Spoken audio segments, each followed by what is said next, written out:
안녕하세요. 옥인교회 성도님 여러분, 한 주간 또 잘 지내셨습니까? 양육과정 5강을 시작하겠습니다. 시작하기 전에 우리 기도하고 강의하겠습니다. 하나님 감사합니다. 저희들 이렇게 불러주시고 또 강의를 들을 수 있도록 허락하신 것 감사합니다. 우리 관계 속에서 관계의 강의를 통해서 성령께서 친히 말씀해 주셔서 저희들이 관계 때문에 힘들지 않도록 주님께서 인도하여 주시옵소서. 이 모든 말씀 예수 그리스도 이름으로 기도 올리옵나이다. 아멘. 오늘은 다윗과 사울 관계를 말씀드리려고 합니다. 경쟁 관계죠. 다윗과 사울의 관계는 경쟁 관계를 통해서 다윗과 사울의 경쟁 관계를 통해서 성경적 경쟁 관계는 어떻게 해야 되는 것을 알아보려고 합니다. 강의 개요입니다. 우리 첫 번째 시간은 아담과 하와에 대해서 배웠죠. 부부관계입니다. 두 번째 시간은 아브라함과 롯, 양육관계에 대해서 배웠고요. 세 번째는 나오미와 룻을 통해서 결속관계, 가족의 결속관계를 배웠고, 지난주에는 다윗과 요나단의 관계를 통해서 협력관계를 어떻게 해야 되는지, 성경적 협력관계는 무엇인지에 대해서 말씀을 드렸습니다. 오늘은 다윗과 사울의 관계를 통해서 경쟁관계는 어떻게 형성이 되고 성경적 경쟁관계는 무엇인지에 대해서 말씀을 드리겠습니다. 이 그림 보시니까 어떠세요? 잘 생각해 보시면 뭐 떠오르는 게 있으신가요? 우리는 이렇게 여러 가지 인간관계를 형성합니다. 어떤 때는 경쟁관계를 형성하기도 하죠. 어떤 때는 협력관계를 형성하기도 합니다. 어떤 때는 적대적 관계를 형성하기도 합니다. 어떤 사람은 협력을 해야 우리가 서로 발전할 수 있다고 말합니다. 또 개발되고 성장된다고 말합니다. 어떤 사람은 경쟁관계를 유지해야 인간이 개발되고 성장된다고 말합니다. 그러나 지나친 경쟁 관계를 통해 경쟁을 할 때는 적대적 관계가 되면은 부정적인 관계가 되기 쉽습니다. 이렇게 늑대가 서로 싸우는 모습, 경쟁하는 모습이 이런 모습이 지금 세상이 지향하는 경쟁 관계를 말하는 것 같습니다. 보시기에 어떠해요? 저는 보니까는 무섭다. 너무 이렇게 이기려고 애를 쓰고 있는 거 아닌가? 이 경쟁에서 지면은 죽음밖에 없다. 뭐 그런 생각이 듭니다. 그 얼음의 제국을 보면은 아문센과 스콧에 대한 이야기를 합니다. 그 아문센과 스콧은 서로 남극을 먼저 정복하려고 탐험하려고 경쟁을 했습니다. 1911년 12월 14일 노르웨이 탐험가 그 아문센은 인류 최초로 남극에 도달했습니다. 원래 아문센은 북극을 먼저 정복을 하려고 했는데 미국 탐험가 피어리가 북극을 먼저 정복을 해서 남극으로 그 목표를 수정을 했습니다. 남극을 정복하려고 할 때 또 남극을 정복하고 싶어하는 다른 한 사람이 있었습니다. 그 사람이 영국의 대령 로버트 스콧이었습니다. 아문센과 스콧은 남극을 서로 정복하려고 서로 경쟁을 치열하게 했습니다. 서로 나이도 비슷했습니다. 그래서 1910년 6월 달에 아문센은 노르웨이에서 남극을 향해 갔고 스콧 대령은 영국에서 출발해서 남극으로 향했습니다. 남극을 먼저 정복하려는 그런 경쟁에서 승자는 누구였을까요? 아문센입니다. 스콧은 아문센이 먼저 남극을 정복한 뒤에 정복했기 때문에 남극을 최초로 탐험한 사람의 이름에 스콧은 없습니다. 또 스콧에게 또 불행이 겹쳤습니다. 남극에서 이제 영국으로 돌아가는 길에 조난을 당하게 됩니다. 조난을 당하여 사망하게 됩니다. 이러한 사망 기사를 보면서 또 경쟁할 때 아문센은 스콧에 대해서 전략적인 부분에 대해서 나를 따라올 수 없다. 아문센을 따라올 수 없다고 말했습니다. 아문센은 개가 이제 썰매를 끌었지만은 스콧은 조랑말이 썰매를 끌었습니다. 그리고 나중에 이 조랑말이 죽어서 이 스콧과 이게 동료들이 썰매를 끌고 남극으로 가야만 했습니다. 또 아문센은 스키를 사용해서 남극을 정복했지만은 스콧은 가죽옷과 바람이 이렇게 송송 들어오는 모직옷을 입고 두 발로 남극을 정복했습니다. 뭐 전략적인 면을 보면은 스콧이 아문센을 이길 수 없었습니다. 그러나 이 얼음 제국을 쓴 에드워드 제이 라슨이라는 사람인데요. 제이 라슨은 스콧이 정말로 남극을 정복하고 싶어하는, 남극을 탐험하고 싶어하는 그 다른 면을 이 책에 기록을 했습니다. 아문센은 남극 정복이 유일한 목표였습니다.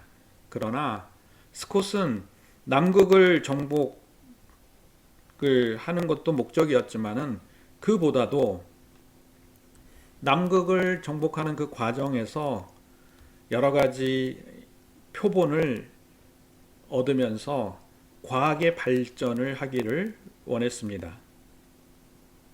그래서 스콧은 남극을 가장 먼저 도달한 사람이 되지 못했고, 그보다는 남극을 가는 길에 여러 가지 식물이나 생물을 연구를 하고 또 땅 표본을 얻어서 과학적인 연구에 이바지했습니다. 실제로 스콧이나 그의 동료들이 죽고 난 다음에 8개월 뒤에 이제 발견이 됐는데 그들의 시신은 꽁꽁 얼어 있었습니다. 근데 그들 시신 옆에 있던 썰매 위에는 온갖 표본이 가득했고 또 이 춥고 배고프고 동상에 걸린 상태에서도 이 스콧과 그들의 동료들은 끝까지 썰매를 끌어서 그 표본을 영국까지 가지고 가려고 했던 것을 알게 되었습니다. 또 스콧이 스키를 타지 않았던 이유는 개의 도움을 얻기보다는 인간이 스스로 능력으로 인간의 잠재력으로 남극을 정복하고 싶었기 때문입니다. 결론적으로 말하면요, 스콧은 아문센과 남극 경쟁에서는 졌습니다. 그 대신 스콧은 남극에 가는 길에 있어 과학적인 많은 표본들을 남겨서 남극 연구에 많은 도움을 주게 됩니다. 그뿐 아니라 인간의 잠재력이 무엇인지를 확인시켜준 사람이기도 합니다. 오늘 다윗과 사울의 관계를 통해서 사회에서 나타나는 경쟁 관계와 비교해서 설명해 드리려고 합니다. 먼저 다윗과 사울에 대해서 말씀을 드린 후에 다윗과 사울의 관계를 드리려고 합니다. 마지막에는 성경적 경쟁 관계란 무엇인가에 대해서 말씀을 드리려고 합니다. 지난주에 우리 다윗과 요나단의 관계에서 다윗에 대해서 알아보았습니다.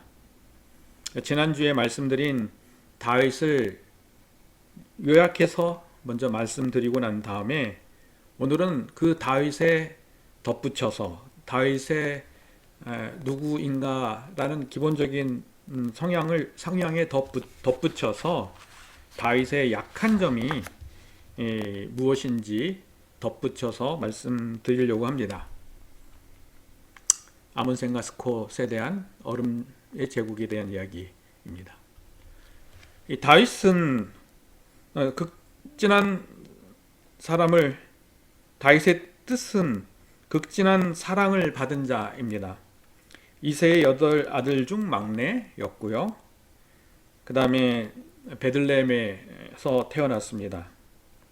사무엘이 이세의 집에서 이스라엘 왕을 세우려고 했는데 7형들은 집에 있었지만 다윗은 집에 없었습니다. 다윗은 양을 지키고 있었죠. 아버지 이세에게 다윗은 다른 형들에 비해서 그렇게 존귀한 대접, 사랑을 받지 못했던 것 같습니다. 또 다윗과 어머니의 관계에 대해서 또 다윗의 어머니에 대해서 성경이 언급하고 있지 않는 것을 보아 다윗의 어머니는 일찍 죽었을 가능성이 높습니다. 그런 다윗에게 여호와는 마음의 중심을 본다고 말하고 있습니다. 그 마음의 중심에 합한 자라고 말하기도 합니다. 또 여호와께서 사무엘에게 이르되 겉모습을 보지 말라고 하고 그 사람의 마음의 중심을 보라고 말합니다. 그 중심에 합한 자가 다윗이었습니다. 그 마음의 중심이 하나님께 향해 있었습니다.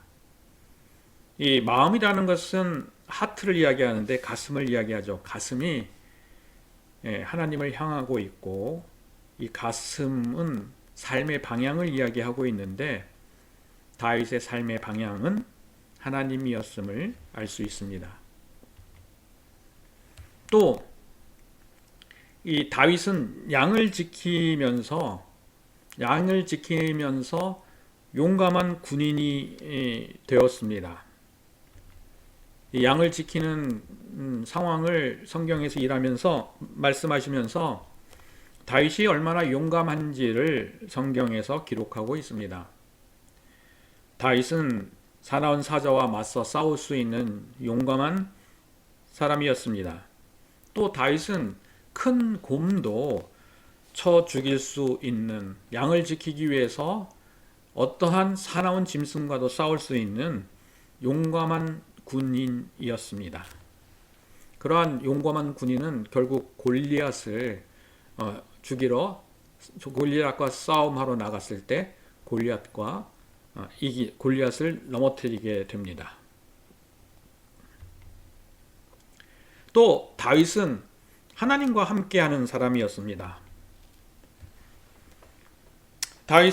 사람들이 저 다윗은 하나님과 함께하는 사람이야, 다른 사람들이 인정할 정도로 하나님이 다윗과 함께하는 것을 드러나는 증거들을 다른 사람에게 보였던 사람입니다. 그런데 이 다윗에게 가지고 있는 어두운 그림자가 있습니다. 약점이 있죠. 그 약점은 범죄할 때 나타났습니다. 다윗이 바나바를 간음하고 바나바가 이렇게 임신을 하자 그것을 감추려고 했던 모습 속에서 다윗의 약점을 알 수 있습니다. 다윗은 자신의 약한 점을 드러내지 않으려고 했습니다. 이것이 다윗의 약점입니다. 다윗의 군대가 암몬과 싸우고 있었습니다. 다윗은 전쟁터에 나가지 않고 궁궐에 있었습니다. 잠자고 일어났더니 다윗이 잠자고 일어나서 궁 밖을 보고 있는데 궁 옆에서 모욕하고 있는 밧세바를 보게 됩니다. 그리고 그 밧세바를 궁으로 데려와 동침을 합니다. 밧세바가 임신을 하였다고 말하니까 어떻게 합니까? 밧세바의 남편 우리아를 전쟁에서 돌아오게 해서 좋은 음식도 주고 늦게까지 잔치를 베풀면서 집에 돌아가서 밧세바와 동침을 하라고 권합니다. 그러나 우리아는 끝까지 동침하지 않습니다. 왜냐하면 우리아의 군대가 밖에서 전쟁터에 있기 때문에 자신만 편안하게 집에서 잠자는 것은 장군의 도리가 아니라고 생각했기 때문입니다. 결국은 우리아는 밧세바와 동침하지 않고 전쟁터에 돌아가게 됩니다. 전쟁터에 돌아가는 우리아를 보고 다윗은 요압에게 명령을 합니다. 전쟁터에서 우리아를 죽게 하라는 명령이고 그 명령에 따라 요압이 움직였을 때 밧세바의 남편 우리아는 전쟁에서 굴러오는 돌에 죽게 됩니다. 이렇게 다윗이 자기 죄를 숨기고 있을 때 나단 선지자를 다윗에게 보냈습니다. 누가 보냈어요? 하나님이 보내셨죠. 그러면서 이제 비유를 이야기하면서 다윗의 죄를 깨닫게 합니다. 나단 선지자는 두 사람이 있습니다. 한 사람은 부자였고 한 사람은 참 가난합니다. 부자는 양과 소가 무지 많아요. 가난한 사람은 딱 한 마리 새끼, 암양 새끼만 있었고 그것도 자기 자녀들과 함께 길렀습니다. 그리고 가난한 사람이 주는 음식과 잔을 양새끼는 먹고 자랐습니다. 그리고 이제 부자에게 어떤 행인이 찾아오게 됩니다. 부자에게는 양과 소가 많이 있는데 자기 양과 소를 잡지 않고 옆집에 가난한 사람의 양 새끼를 빼앗아서 행인을 대접했습니다. 나단은 그 부자를 어떻게 할까요? 라고 다윗에게 물어봅니다. 다윗은 화를 내면서 여호와의 살아계심을 두고 맹세하노니 이 일로 인해서 부자는 반드시 죽을 것이다 라고 말합니다.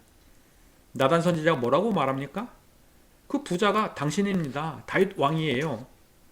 근데 이때 다윗은 자기의 약한 점을 드러내지 않고 자기의 약한 점을 감추려 하지 않고 드러냈습니다.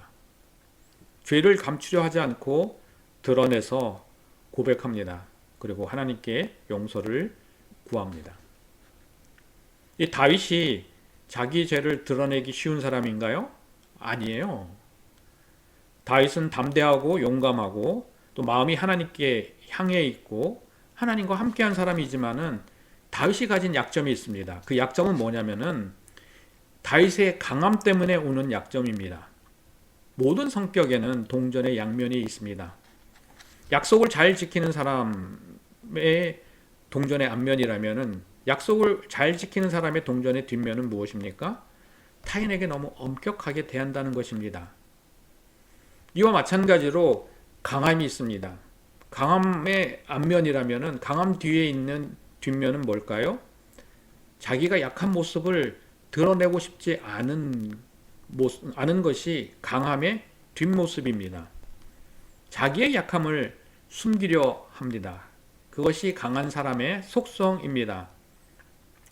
다윗은 자기의 한계를 부정하고 숨기려 했습니다.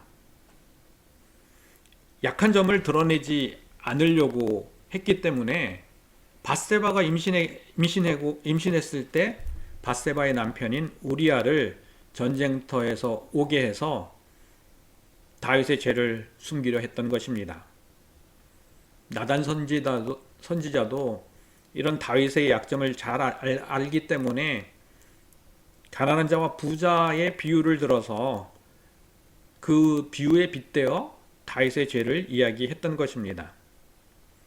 약점을 드러내기 싫어하는 다윗이 어떻게 이렇게 약한 점을 드러낼 수 있었을까요? 그리고 하나님께 용서를 구할 수 있었을까요? 이것은 다윗과 사울의 경쟁 관계를 통해서 자신의 약점, 다윗의 약점을 드러낼 수 있는 사람으로 다윗은 변화하였기 때문입니다. 경쟁 관계도 동전의 양면입니다. 잘 활용하면은 경쟁 관계는 좋은 것이지만 부정적인 것이 되면은 경쟁 관계는 적대적인 관계가 됩니다. 그럼 사울은 어떤 사람입니까? 사울은 요청함, 요구함 혹은 희망의 뜻을 나타내는 단어가 사울입니다. 사울은 베냐민 지파 기스의 아들로 기브아라는 곳에 태어났습니다. 또 사울은 이스라엘 왕의 초대 왕입니다. 첫 번째 왕이기도 하죠. 사울은 유력한 가문의 출신으로 잘생기고 키가 컸지만은 겸손하다고 이야기를 합니다. 다윗의 족보를 한번 볼까요? 사울의 아내 아비노함입니다. 사울의 족보입니다. 다윗의 족보가 아니라 말을 이렇게 다윗을 생각하다 보니까 또 다윗을 이야기했습니다. 사울입니다. 사울의 아내는 아비노함입니다. 아비노함의 자녀로서는 요나단, 아비나담, 말기수와 이스보셋이 있습니다. 그리고 딸로는 멜랍, 미갈이 있습니다. 사울의 족보를 한번 잘 보시죠. 요나단은 첫 번째 아들이고 또 마지막 이스보셋이 막내 아들이고 또 미갈이란 딸은 또 다윗과 결혼하죠. 결국은 사울은 또 다윗의 장인 어른이기도 합니다. 사울은 베냐민 지파라고 이야기하고 있습니다. 베냐민 지파는 야곱의 12지파 중 가장 미약한 지파입니다. 사사기 20장 21절 기록에 따르면은 다른 이스라엘 지파들과 베냐민 지파가 전쟁을 하면서 베냐민 지파가 패하게 됩니다. 그래서 베냐민 지파의 600명만 남자들만 남게 됩니다. 그 600명이 남아 있으니까는 이 나머지 이스라엘 지파들이 베냐민 지파가 멸절되기 쉬우니까는 이방 여인들과 결혼시키고 훔쳐오게 하죠. 그런 내용들은 사사기에 잘 나와 있습니다. 오늘 말씀 창세기 49장 27절 말씀은 야곱이 베냐민을 축복하는 내용입니다. 베냐민은 물어뜯는 일이라 아침에는 빼앗은 것을 먹고 저녁에는 움킨 것을 나누리로다. 이것이 베냐민 지파의 특성입니다. 공격성이 강한 지파입니다. 거의 멸절된 지파에서 왕을 세우시는 방법이 뭐예요? 강하게 만들어 살 수 있도록 만든 것입니다. 이것이 하나님의 선택 방법이기도 하죠. 약한 자를 들어서 강한 자를 부끄럽게 하시는 것이 하나님의 방법이기도 합니다. 사울은 어떤 사람일까요? 사울이 대답하여 이르되 나는 이스라엘 지파의 가장 작은 지파 베냐민 사람이 아니이까 또 나의 가족은 베냐민 지파 모든 가족 중에 가장 미약하지 아니하나이까 당신은 어찌하여 내게 이같이 말씀하나이까 이렇게 말씀하고 있습니다. 사울을 준수한 청년이라고 말합니다. 키가 모든 백성보다 어깨 위 정도 더 큰 사람입니다. 모든 백성의 어깨 위에 선 사람, 어깨 위에서 목 하나가 더 큰 사람이 사울이었습니다. 사울은 사람들에게 깊은 인상을 주는 매력적인 사람입니다. 키가 커서 생기는 자존감이 있을 정도로 신체적인 조건이 좋았습니다. 기스 집에 손님이 방문하면은 죄송합니다. 사울을 보고 기스 자네 아들 참 잘 두었군 하고 말을 듣는 청년이기도 하였습니다. 이렇게 외모가 준수하였는데도 사울은 어떻다고 이야기합니까? 겸손하다고 말합니다.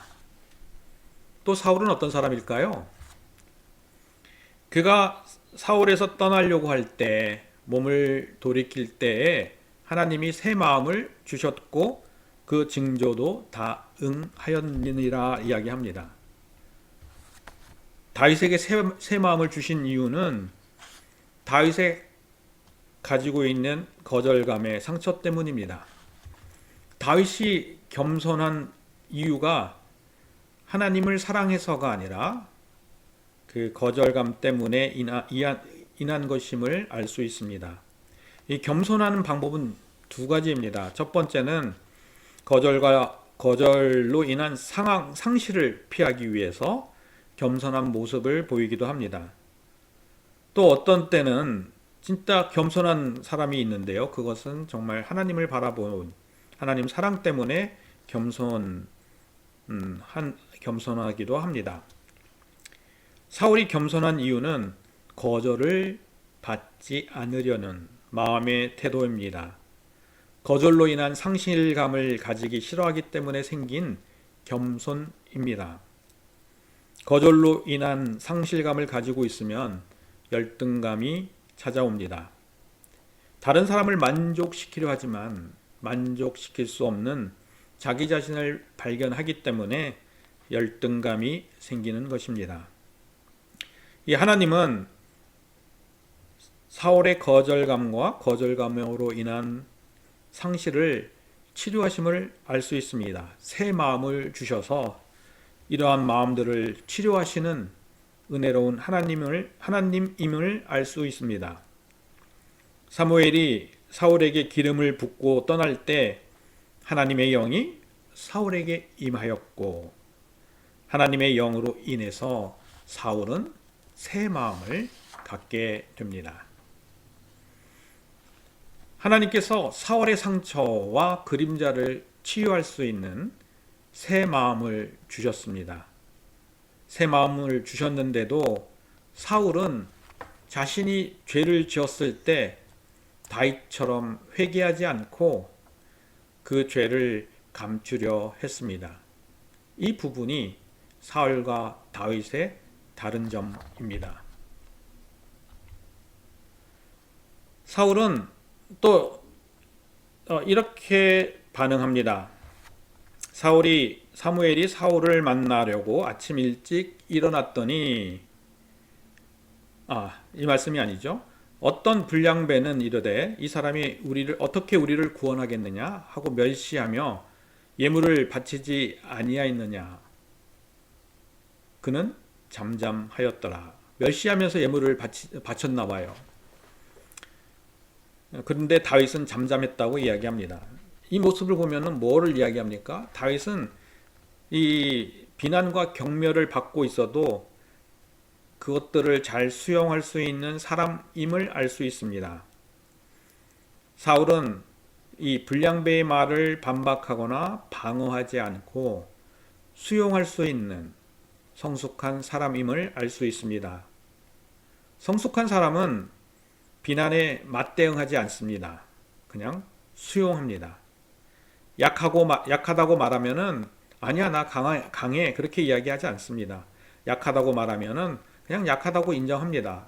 강하다고 이야기하면 싸움이 되기 때문에 그냥 약하다고 인정하면서 수용합니다. 변명이나 대꾸를 하지 않습니다. 이렇게 수용하는 사람은 성숙한 사람의 모습이고 성숙한 사람이 수용을 할 수 있습니다. 또 사무엘이 사울을 만나려고 아침 일찍 일어났더니 뭘 했습니까? 갈멜에 자기를 위해서 기념비를 세웠다고 이야기합니다. 자기를 위하여라는 이 모습을 보고 사울은 자기 사랑이 많은 사람임을 알 수 있습니다.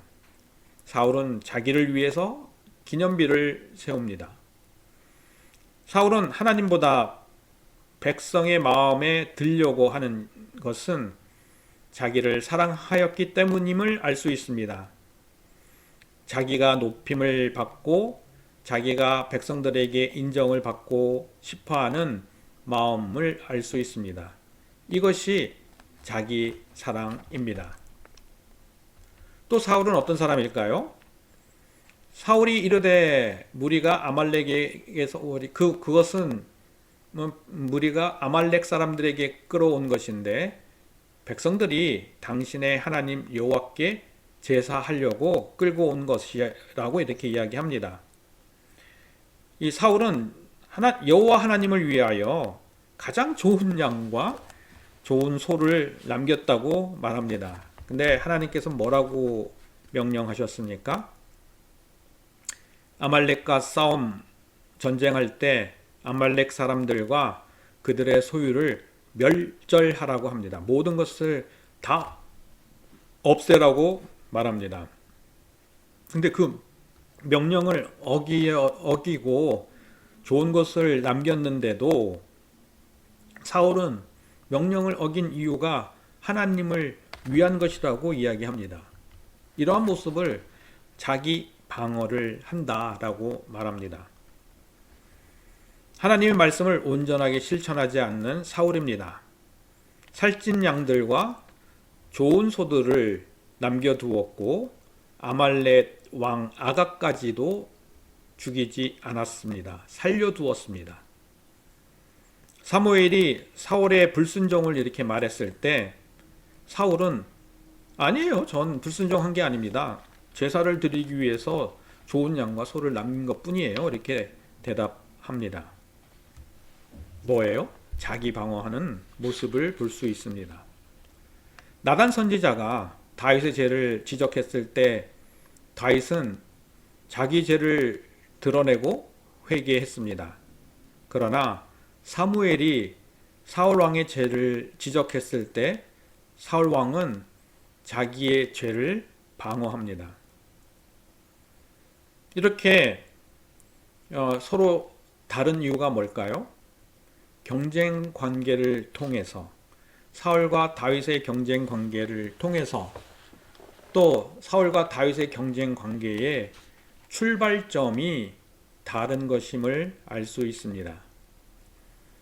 다윗과 사울의 경쟁 관계를 통해서 사울은 다윗을 이기려고 했습니다.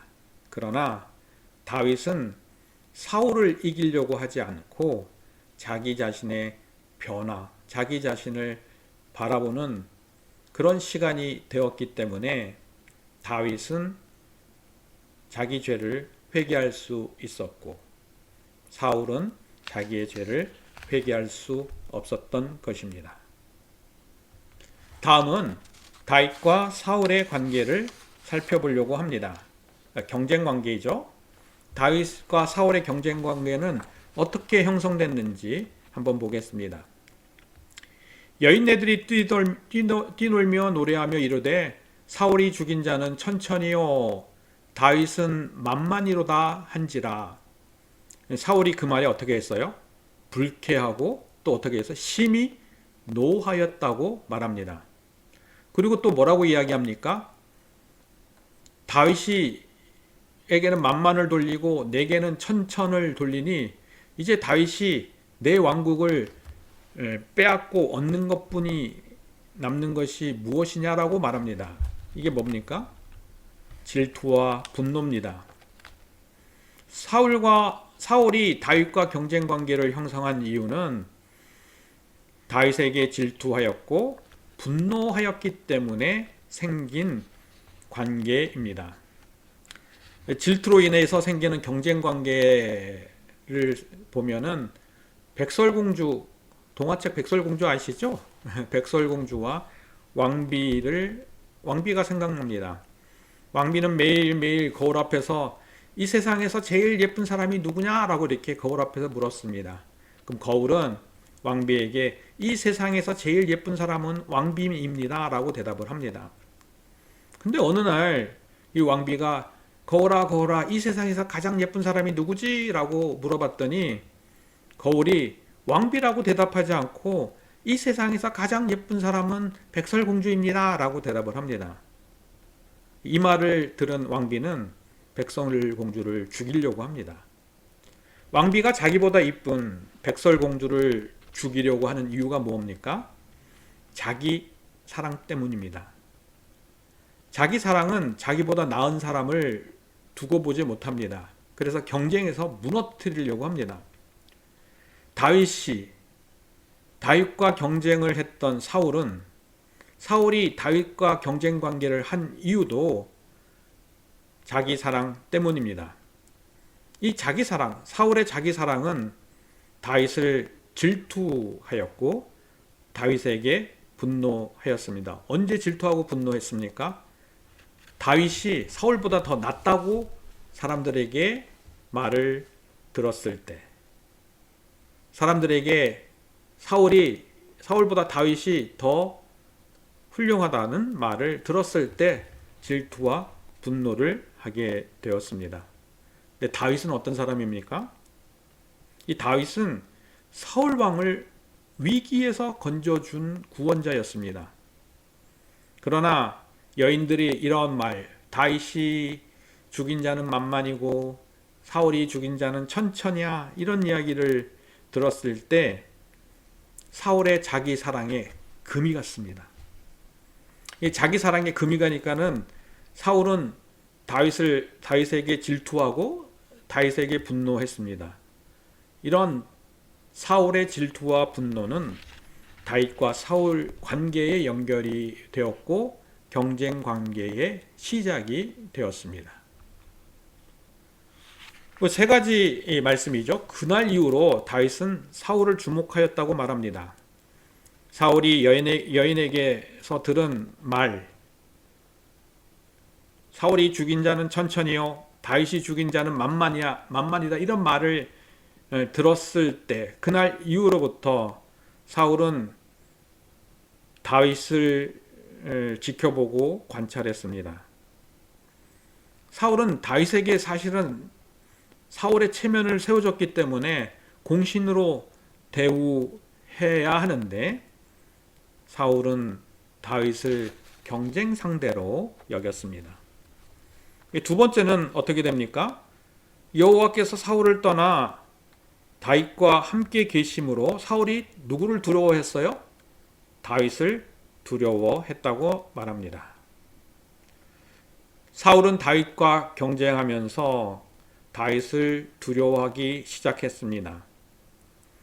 다윗은 사울할 왕의 왕위를 빼앗을 마음이 전혀 없었습니다. 그러나 자기 사랑에 빠진 사울은 자기가 가지고 있는 것을 빼앗기지 않으려고 다윗과 경쟁하였고 지나친 경쟁으로 인해서 결국은 다윗과 대적 관계까지 가게 됩니다. 아무런 근거도 없이 이 사울은 다윗의 충성심을 의지하게 됩니다.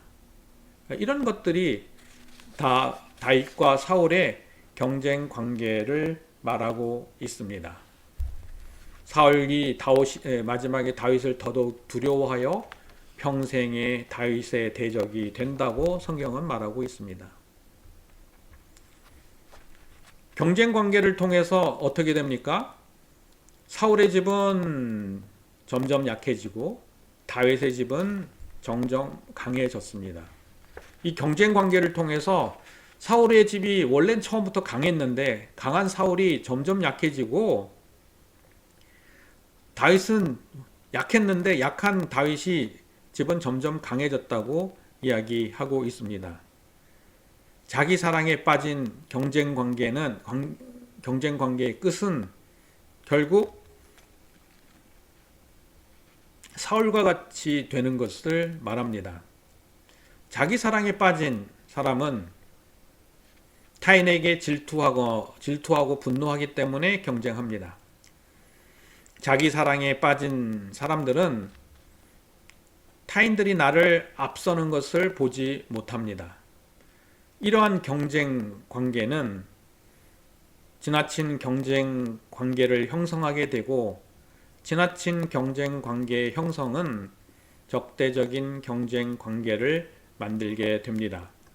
그리고 적대적인 경쟁 관계는 시간이 지날수록 다윗이 승자가 되는 것 같지만 결국은 패자가 되고 사울입니다. 사울이 승자가 되는 것 같이 보이지만 점점 패자가 되고 사울이 패자가 되는 것 같이 보이지만 시간이 지날수록 승자가 됩니다. 승자와 패자가 바뀌게 됩니다. 그리고 이렇게 사울과 다윗의 경쟁 관계는 사울과 다윗의 경쟁 관계에서 확대가 되어 사울의 집과 다윗의 집으로 경쟁이 확대가 되었습니다. 그리고 이렇게 자기 사랑으로 시작된 경쟁 관계의 결말은 사울의 집은 점점 약해지고 다윗의 집은 점점 강해졌다고 성경은 말하고 있습니다. 그러면 성경은 과연 경쟁 관계를 금하고 있을까요? 각기 그 재능대로 한 사람에게는 금 5달란트를, 한 사람에게는 2달란트를, 한 사람에게는 1달란트를 준다고 마태복음 25장 15절 말씀에 기록되어 있습니다. 각기의 재능대로 달란트를 주었다고 말합니다. 이 본문의 말씀을 통해서 재능에 따라 경쟁하라고 말합니다. 모든 사람이 다른 사람과 경쟁해서 이기는 것이 성경적 경쟁 관계가 아닙니다. 자기가 가지고 있는 재능과 달란트에 따라서 경쟁을 해서 자기 재능만큼, 자기 능력만큼 남기는 것이 성경적 경쟁 관계입니다. 주인이 타국에 갈 때 각 사람의 재능대로 금 5달란트, 2달란트, 1달란트를 주었습니다. 그리고 각 사람은 자기의 재능에 따라서 금 5달란트 받은 사람은 금 5달란트를 남겼고, 금 2달란트를 받은 사람은 2달란트를 남겼지만 1달란트를 받은 사람은 이것을 땅에 파묻어서 1달란트를 남겼습니다. 경쟁하지 않고 땅에 파묻었습니다. 달란트를. 그리고 1달란트를 가져온 사람에게 악하고 게으른 종이라고 책망했습니다. 그러면서 나는 심은 데서 거둔다. 심지 않는 데서 거두지 않는다고 말씀합니다. 성경적 경쟁 관계란 달란트를 가지고 자기가 가진 자기의 재능의 달란트를 가지고 그 달란트만큼 남기는 것이 성경적 경쟁 관계입니다. 성경적 경쟁 관계는 자신의 재능에 따라서 경쟁하고 자신의 재능에 따라서 이윤을 남기는 경쟁입니다. 승자가 모두 가지는 세상적인 경쟁 관계와 다릅니다. 모든 사람이 똑같이 100m 출발점에서 출발하는 것이 아니라 어떤 사람은 10m 앞에서 출발하기도 하고 어떤 사람은 100m 앞에서 출발하기도 하고 어떤 사람은 출발점이 바로 100m 출발점에서 출발하기도 합니다. 능력 있는 사람은 100m에서 출발하겠죠. 능력이 없는 사람들은 50m, 20m 앞에 나가서 출발을 하겠죠. 재능에 따른 경주, 100m 경주가 성경적 경쟁 관계입니다. 성경에서 이렇게 성경적 경쟁 관계를 하는 이유가 무엇입니까? 이 성경적 경쟁 관계는 타인과의 경쟁이 아니라 자신과의 경쟁입니다. 성경적 경쟁 관계는 타인에게 인정받기 위한 경쟁이 아닙니다. 내가 다 가지기 위한 경쟁이 아닙니다. 하나님께 인정받기 위한 경쟁입니다. 성경적 경쟁, 어떻게 하면 하나님께 인정을 받습니까? 자기가 변화되고 자기가 성장시켜야 하나님께 인정을 받습니다. 그래서 성경적 경쟁 관계는 자신을 변화시키고 자신을 성장시키는 경쟁인 것입니다. 다음 그림을 한번 볼까요? 지금 누가 지금 뭐 어떻게 하고 있습니까? 막 아파하고 있잖아요. 근데 이 지금 축구 경기인데 축구공이 뭡니까? 돌입니다. 돌로 축구 경기를 하려고 합니다. 이렇게 돌이 축구공이 되면 어떻게 됩니까? 축구 경기를 할 수 있어요? 할 수 없습니다. 축구 경기를 해도 질 수밖에 없는 경기입니다. 그런 경기를 계속 진행하려고 합니다. 돌로 축구 경기를 하는 것은 세속적인 경쟁 관계에 비교가 됩니다. 세속적인 경쟁 관계는 이렇게 돌에 맞은 원숭이처럼 자신을 다치게 하는 경쟁입니다. 또 승자가 되어도 아픔만 남게 됩니다. 당장은 아픔이 남지 않겠죠. 그러나 시간이 지날수록 자기도 결국은 다른 사람에게 경쟁에서 지기 때문에 아픔을 남길 수밖에 없습니다. 이 사람들은 열등감을 가지고 있습니다. 하나님 관계가 끊어짐으로 인해서 하나님과 얼굴을 마주 대했는데 이제 하나님을 얼굴을 마주 대하지 못하니까는 누구를 보게 됩니까? 자기와 같은 사람을 보게 됩니다. 자기와 같은 사람을 보게 되니까는 자기 자신을 어떻게 느낍니까? 열등하게 느낍니다. 하나님을 볼 때는 자기 자신을 하나님같이 느끼고 생각했는데 사람을 보니까는 자기 자신이 형편없는 사람, 아무것도 성취할 수 없는 사람으로 보이게 되는 것입니다. 이것이 열등감입니다. 열등감을 가지게 되면은 경쟁하는 사람은 항상 자기보다 앞에 달리는 사람을 이기려고 합니다. 뒤에서 달려오는 사람이 자기를 앞지르는 것도 참지 못합니다. 경쟁하는 이유가 자신을 높이려고 하기 때문입니다. 그래서 경쟁에서 지면 어떻게 합니까? 내가 졌어라고 말하지 않습니다. 내가 더 못난 사람이라고 말하는 것을 인정해야 됩니다. 그럼 결국은 어떻게 됩니까? 내가 경쟁에서 더 열등하다는 것을 인정해야 되니까는 남보다 열등하지 않기 위해서 반드시 경쟁에서 이기려고 하게 되는 것입니다. 이 하버드 대학에 이제 존 커터라는 석좌 교수가 있습니다. 경영대학의 리더십 분야의 석좌 교수입니다. 근데 이제 존 커터가 변화하기 위한 8가지 법칙을 이렇게 이야기합니다.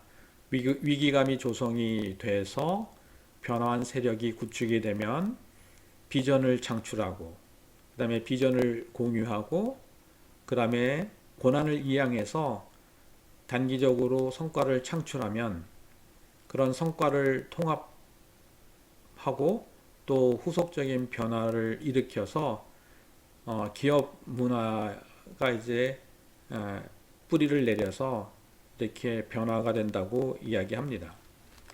근데 이제 존 코터 교수는 변화하기 위해서 첫 번째 단계 위기감이 조성이 되어야 하는데 위기감이 조성되기가 어렵다고 말합니다. 존 코터 교수가 관찰한 기업의 50% 이상이 1단계 위기감을 조성하는데 실패했습니다. 성경적 경쟁관계의 시작은 자기 자신의 위기에서 시작이 됩니다. 이 사울과 같이 다윗에 대한 질투나 분노, 상대에 대한 질투와 분노 때문에 시작된 경쟁이 아닙니다. 한 자리에 머무르게 돼서 변화가 없고 또 변화 없는 삶 때문에 생기는 위기감입니다. 변화없는 삶의 태도와 또 그러한 삶을 살기 때문에, 변화없는 삶을 살기 때문에 무기력증에 빠지는데, 그런 무기력으로 인한 위기감이 성경적 경쟁 관계의 시작이 되어야 합니다. 한 자리에 오래 머물러 있는 위기감, 변화하지 않는 위기감, 그냥 안주하고 있는 그런 위기감 때문에 성경적 경쟁 관계가 시작이 되어야 합니다. 한 자리에 머물러 있는 위기를 넘어서 자신을 변화시키기 위한 경쟁입니다. 성경적 경쟁 관계를 할 때 변화하지 않는 자기 자신을 바라보고 낙심할 수 있습니다. 그러나 낙심에서 빨리 회복되는 것을 이 성경적 경쟁 관계에서 배워야 합니다. 고난을 겪지만 고난 속에서 빨리 회복할 수 있는 능력을 배우는 것이 성경적 경쟁 관계에서 나타나는 나의 변화인 것입니다. 고난이 있지만 고난에서 누가 빨리 회복되느냐에 따라서 성경적 경쟁 관계의 승자인 자기 변화를 이룰 수 있기 때문입니다. 낙심에서 빨리 회복되거나 고난에서 빨리 회복되는 사람을 회복 탄력성이 높은 사람이라고 말합니다. 회복 탄력성이 높아야 고난을 통해서 또 성취하는 그러한 변화된 온전한 승자, 승리하는 그리스도의 모습을 보일 수 있는 것입니다. 이 성경적 경쟁 관계의 목적은 변화이고 고난으로부터 빨리 회복될 수 있는 회복 탄력성을 높이는 것이 성경적 경쟁 관계의 목적입니다.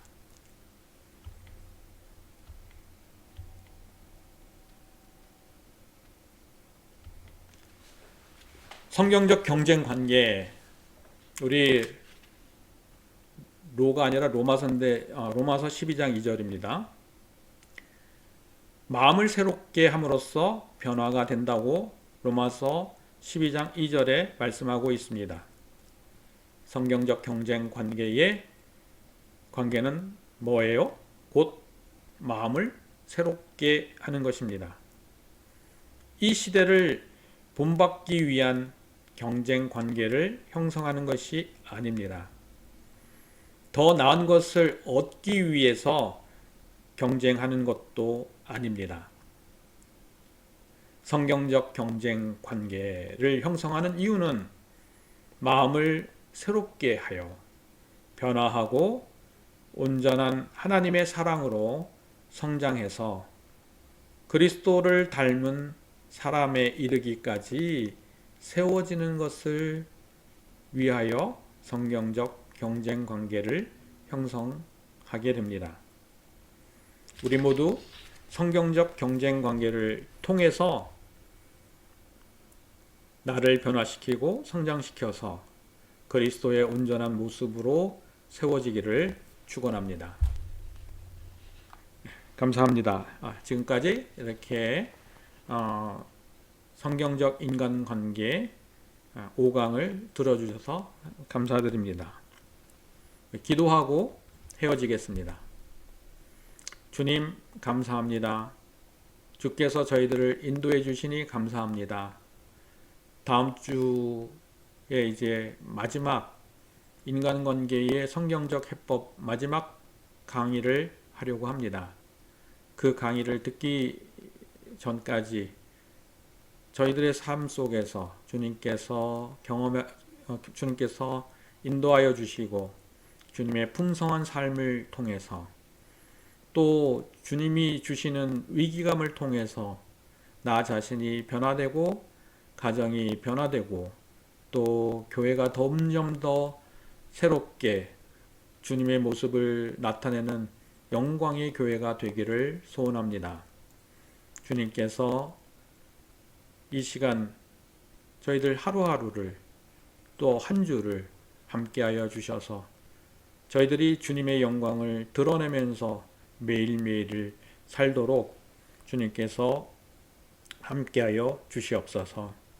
또 다음 주 이 시간에 만날 때까지 주님께서 자기 아들을 품으신 것 같이 저희들을 보호하여 주셔서 이 자리에 올 때 더욱더 주님의 풍성함을 누리고 또 풍성한 은혜를 서로 나눌 수 있는 자리가 되도록 주님께서 함께하여 주시옵소서. 이 모든 말씀 예수 그리스도 이름으로 기도 올려옵나이다. 아멘. 네, 우리가 변화하고 하겠습니다.